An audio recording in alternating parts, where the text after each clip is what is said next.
Hey man, what are you up to? Working my way to those cracked intake boots so we can go to the swap meet this weekend. Why, what's up? I know we've been needing to replace those, but I've been looking at the benefits of going back to V-belt pulley and also upgrading from our stock fan to a welded and balanced fan. I think we should do that. You just saw that pat down balanced fan and V-belt pulley system? Yeah, it's sweet. Yeah, I like that. So I went ahead and got it. What? We'll bring it out here. Let's see what's in there. The pulleys are made in the USA and machined from T6 grade aluminum. The crank pulley uses a two-piece sand seal design with a chromoly steel black zinc plated hub. It also comes with a very nice alternator pulley, an extra long 1/2-inch stainless steel crank pulley bolt, a heavy duty fan belt, and you can't forget about the welded and balanced cooling fan. Each fan is TIG welded and balanced to 1/10 of a gram in-house at Pat Downs, which welded and balanced fans keep everything together during high RPMs and launches. The pulley kits come in a polished or black finish. The belt is a D&D Dura Prime heat and oil resistant belt, a 7/8 inch billet pulley nut for the alternator, comes with 5 standard VDUB pulley shims for adjustment, and the crankshaft pulley has CNC engraved timing marks for extreme accuracy. All the necessary tools for this removal and installation will be down in the description. Start off with removing your bottom lower tin. In our case, we're going to be replacing our intake boots, so we went ahead and removed our heat riser tubes. Next, you're going to mark where your deck lid hinges were mounted, so it's easier for you to reinstall them. Removing them gives you the ability to remove the fan shroud. Next, we remove the fan shroud out of the engine compartment. Then I removed the fan and alternator from the shroud. Then I removed the fan that was installed, weighed that one, and weighed Pat down, and there's a 0.3 difference. And it's always nice to have an idiot manual handy to reference your torque specs. When mounting the fan to the alternator, you have to properly shim it. For everybody it may be different, but we did require all the shims that we already had on there and some more.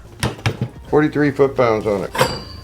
Appears to be shimmed properly now. No dragging, no resistance. There's normally a piece of like foam right here that has an adhesive strip on it. There's another piece of foam that goes here as well, so there's no way air can get out. So we didn't have any foam. I hit up Type 4 Jeff and he told me, take some old wind lace. Had some laying around. It works out great. Next, you're gonna wanna reinstall your fan and alternator into your fan shroud. Then install the new alternator pulley onto the alternator.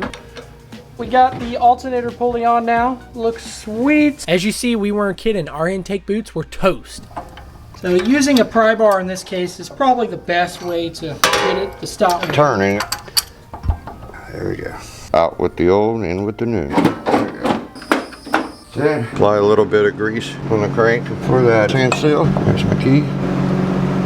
Got plenty of threads to get, and I can put a wrench on it. And the bolt that comes with it is awesome because you don't have to use a socket. Yeah, so you can get back here and work with it.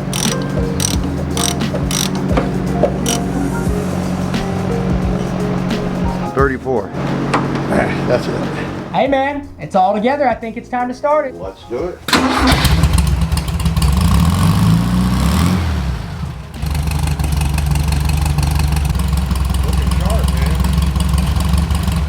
I think it goes great with the motor and the aesthetics. We have the polished aluminum intakes and the oil fill cap, and looks really nice. With the new belt, it required all the shims. I think it was 5. You can see it's not too tight, it's not too loose, and it will give a little bit as we start driving it. You know what? Now I think it's time for a cold one. Let's go celebrate the local pub.